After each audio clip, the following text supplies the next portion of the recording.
Hello students, आज हम देखेंगे स्टैंडर्ड 11th के चैप्टर 5 का टॉपिक नंबर 5.9। पिछले वीडियो में हमने कुछ सामान्य बलों के बारे में बात करी थी।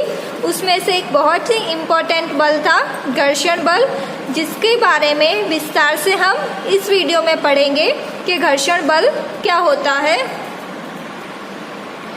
चलिए, तो घर्षण बल के बारे में हम देखेंगे, जिसको बोलते हैं फ्रिक्शनल फोर्स।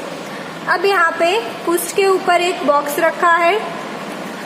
ये चीज़ हम इस चैप्टर में पहले से पढ़ते आ रहे हैं। इस तरफ हम बाह्य बल लगाते हैं तो इसकी विपरीत दिशा में घर्षण बल होगा।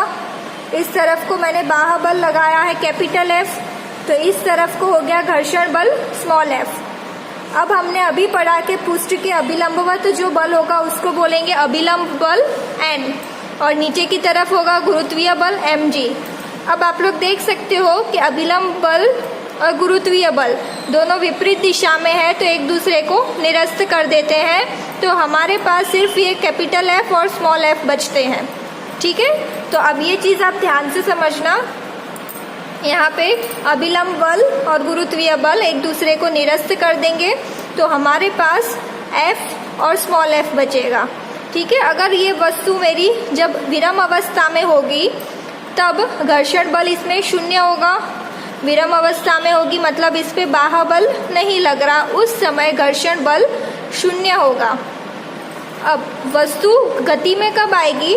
जब हमारा बल घर्षण बल से ज़्यादा हो जाता है, तभी वस्तु गति में आएगी। एक बार वापस सुनिए, जब हमारा बल मतलब कि कैपिटल F ज़्यादा हो जाता है घर्षण बल से, तब हमारी वस्तु गति में आती है। तो हम लिखते हैं F greater than small f। जब तक बाह्य बल नहीं लगाएंगे तब तक घर्षण बल भी नहीं होगा, क्योंकि अभी हमने देखा कि बाह्य बल नहीं होगा तो घर्षण बल भी शून्य होगा, क्योंकि वस्तु विरम अवस्था में है, और वस्तु जब विरम अवस्था में होगी तब उस पर घर्षण बल शून्य होता है। ये चीज़ आपको क्लियर हो गई। अब हम घर्षण के प्रकार देखते हैं। तो घर्षण के 3 प्रकार होते हैं: स्थैतिक घर्षण, गतिज घर्षण, लौटनिक घर्षण। इस वीडियो में हम स्थैतिक घर्षण की बात करेंगे। स्थैतिक घर्षण को इंग्लिश में बोलते हैं स्टैटिक फ्रिक्शन, और इसको लिखते हैं Fs। S जो लिखा है उसका मतलब स्टैटिक, F मतलब कि फ्रिक्शन। ठीक है, हम फ्रिक्शन को स्मॉल f से दर्शाते हैं और जो बल होता है उसको कैपिटल F से। स्टैटिक मतलब कि एक तरह से विरम अवस्था में, हम ये नहीं कह रहे कि उसका मतलब विरम अवस्था होता है, लेकिन एक तरह से वस्तु जब विरम अवस्था से गति में आरंभ होना शुरू होती है तब ये घर्षण लागू होता है।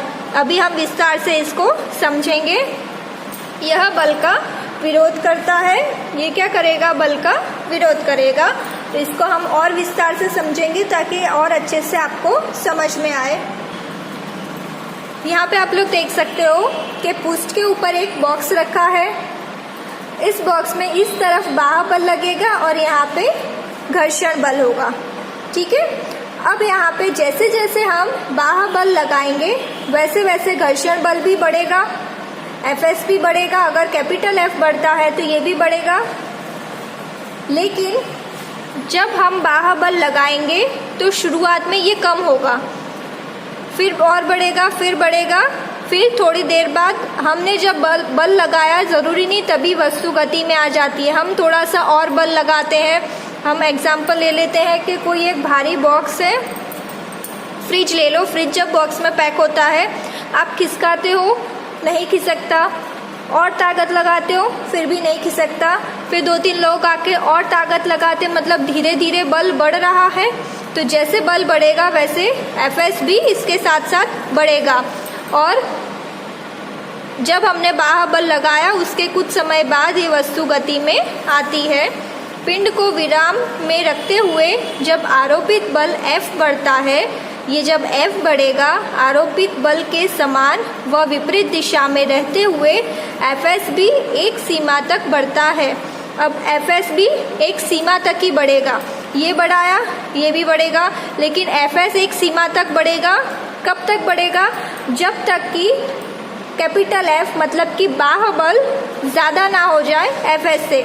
जब भी हमारा बल ज़्यादा हो जाएगा तब वस्तु गति में आ जाती है। अभी मैंने एग्जाम्पल दिया कि जब 2-3 लोग आके धक्का मारेंगे उस बॉक्स को तो उसमें क्या होगा, बाह्य बल बढ़ जाता है, Fs की बढ़ने की सीमा खत्म हो जाती है और उस समय ये बॉक्स खिसकने लगता है हमारे बल के द्वारा।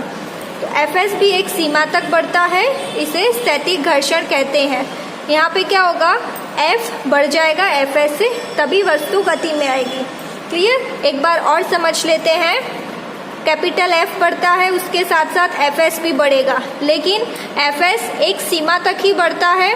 उस सीमा के बाद कैपिटल F की वैल्यू ज़्यादा हो जाती है और हमारी जो वस्तु है वो गति में आ जाती है। तो आरंभ में जब विरम अवस्था थी तो F 0 था, Fs भी 0 क्योंकि विरम अवस्था थी। लेकिन जब मैंने F को बढ़ाया तो Fs भी बढ़ा। अब Fs कुछ सीमा तक ही बढ़ेगा, उसके बाद जो हमारा कैपिटल F है, बाह्य बल है, वो बढ़ जाएगा स्थैतिक घर्षण के मुताबिक। ये मैंने शॉर्ट में लिखा है, आई होप आपको समझ में आ रहा होगा कि बाह्य बल बढ़ जाएगा स्थैतिक घर्षण से। तो स्थैतिक घर्षण का सीमांत मान अभिलंब पर निर्भर करता है। तो ये सूत्र आप लोग याद रखना कि स्थैतिक घर्षण अभिलंब बल पे निर्भर करता है, ना कि उसके क्षेत्रफल पे। क्षेत्रफल बड़ा हो छोटा हो कुछ भी हो सकता है, लेकिन वो निर्भर करेगा सिर्फ और सिर्फ अभिलंब बल से। तो यहाँ पे मैंने लिखा Fs अधिकतम मतलब मैक्सिमम अनुक्रमानुपाती n। ये साइन को निकाल के मैं एक अचर कीमत लिखूंगी, तो मैंने यहाँ पे लिखा है म्यू एस। म्यू एस को बोलते हैं स्थैतिक घर्षण गुणांक। ये क्या होता है, यह संपर्क पृष्ठों के युगल की प्रकृति पर निर्भर करता है। म्यू एस किस पे निर्भर करेगा, पृष्ठों के युगल की प्रकृति पर निर्भर करता है। अब इसका अगर नियम देखने जाए तो नियम क्या होगा, Fs मतलब कि स्थैतिक बल या घर्षण बल कम होगा या बराबर होगा Fs मैक्सिमम से। ठीक है, ये हमेशा कम होगा इसके अधिकतम कीमत से, और इसकी अधिकतम कीमत क्या है, म्यू एस एन, जो कि अभी हमने निकाली। क्लियर? तो ये जो नियम है ये आपको याद रखना है कि Fs मतलब जो स्थैतिक घर्षण है वो हमेशा कम होगा या बराबर होगा Fs अधिकतम से, और Fs अधिकतम क्या है, म्यू एस एन। इसलिए हमारा नियम बन गया Fs लेस देन और equal to mu s N.